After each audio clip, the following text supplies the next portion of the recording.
trust on BBC Radio 1. 1, 2, 3! In new music we trust. Trust Radio 1 to bring you the best new music from across the UK and from around the world. Trust us to be your guide to everything you need to know about music.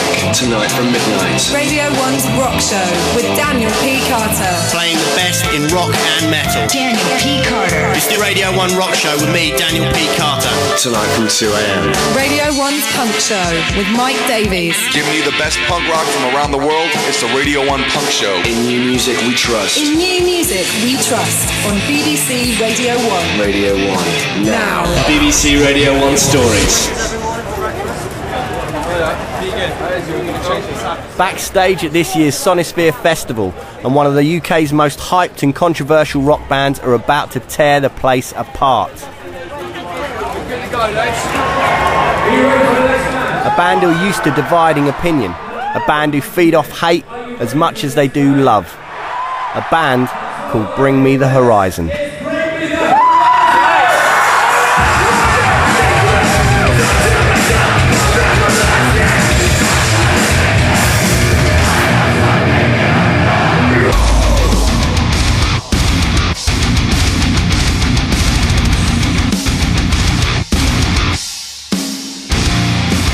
I'm Daniel P. Carter, and in the next hour you can hear the story of a great British band who are busy hooking a whole new generation of metalheads. A group whose very popularity with metalcore scene kids has set them at odds with the traditional metal world.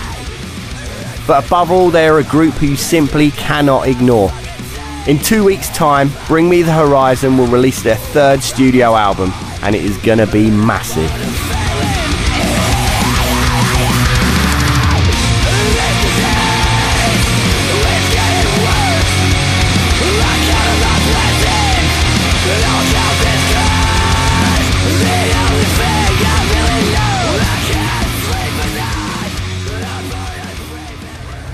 Bring Me the Horizon are our idols. They really are. Every single mosh pit 5 times over the front. Crowd surfing. Everything. It was amazing. I couldn't express how happy I was to see them. Oli Sykes rules! Love Bring Me the Horizon. Oli's the best, by the way, for Radio 1. Yeah. Just to say hi to my friend Michael, who absolutely loves Bring Me the Horizon. He's going to be so jealous. Flipping awesome! I got crushed, but it was so worth it. So I have no voice left because I was yelling so loudly. And then me screaming. Just don't generally sound like any other screamer band that's going. They've got like their own original sound, which is really cool. I love them. They're great. They're amazing. Oh, I'm so happy. I think that's just made my year.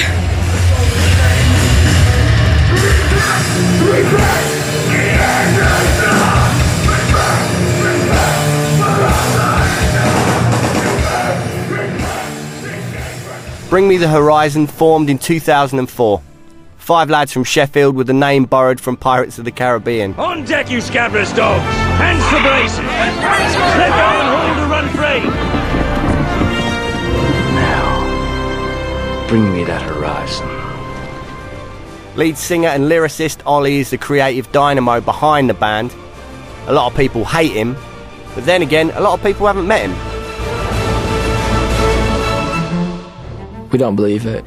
We're just some kids from Sheffield. We didn't even have a dream, you know what I mean? We just made a band and we didn't know where it'd go.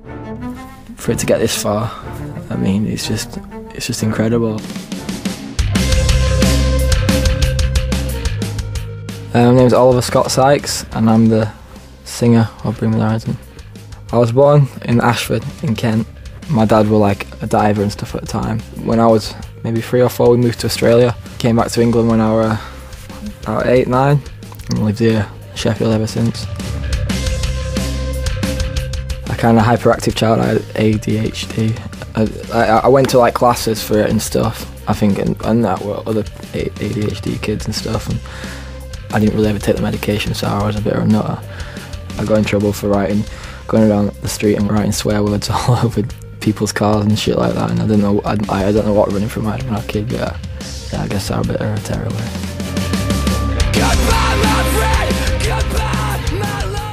I mean, I've always been into art since I've been little. Like, That's what all I used to do when I was at school. In my spare time, I just used to sit and draw and stuff like that. And so I was always into art in that sense.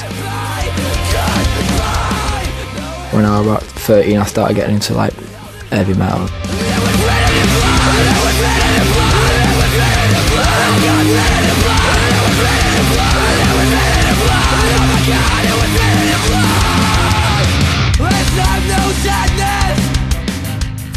Just watching singers just going absolutely crazy and screaming and stuff, and I guess it was all straight from that. It was something that appealed to me.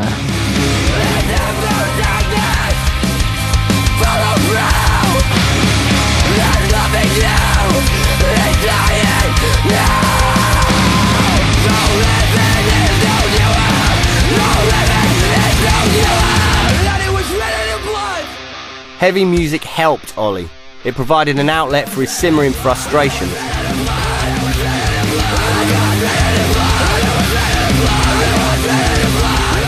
But soon just listening wasn't enough and he had to get out and amongst it. We were about the age of 14, he started going to concerts. Oli Sykes, Oli's mum.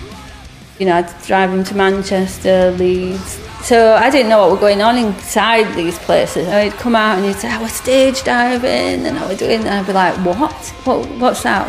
You know, or he'd have like a bit of a black eye. But I thought, no, I've just got to accept they were doing him a lot of good. I always had a lot of energy. I felt like I needed to get out. And when I watched these singers and stuff, I was like, wow, they're doing that and that's their job. They get to do that and it's like no one's telling them off or whatever. And I think that's what appealed to me.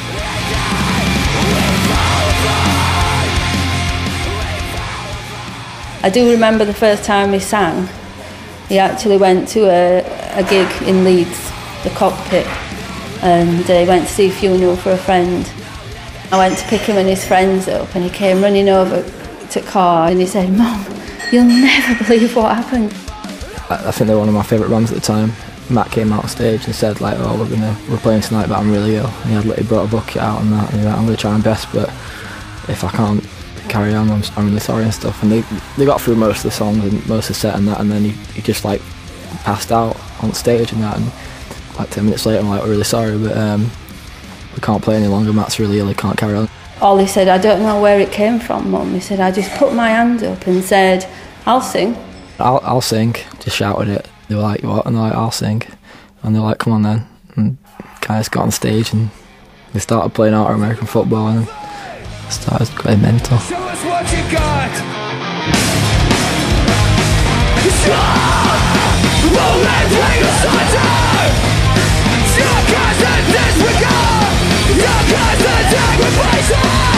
Tell me, we're nothing but whole truth. What is the starvation? What a black and white screen. For this is your moving queen. The 70 second, yeah. Tune in, tune out. With nothing more than nothing. Go, problem. Do you heard it now? Tune in, tune out. Run for the country you say. Progress is the alternative to which we lie. Hopeless intuition, right between the lines. Tune in, tune out. You grab a letter and vote before we get out. Tune in, tune out. It was pretty cool. I was like proper stoked. Like I think I was crying after I got stoked. I thought it was like best day of my life. He were on cloud 9 for weeks. And I think really that gave him confidence. You know, he said, I don't know what made me do it, I don't know where it came from, but he felt great, and I think that gave him confidence to actually think, yeah, I could get up and do this. I guess I got a bit of a taste for it then, that definitely. I mean, I absolutely loved it.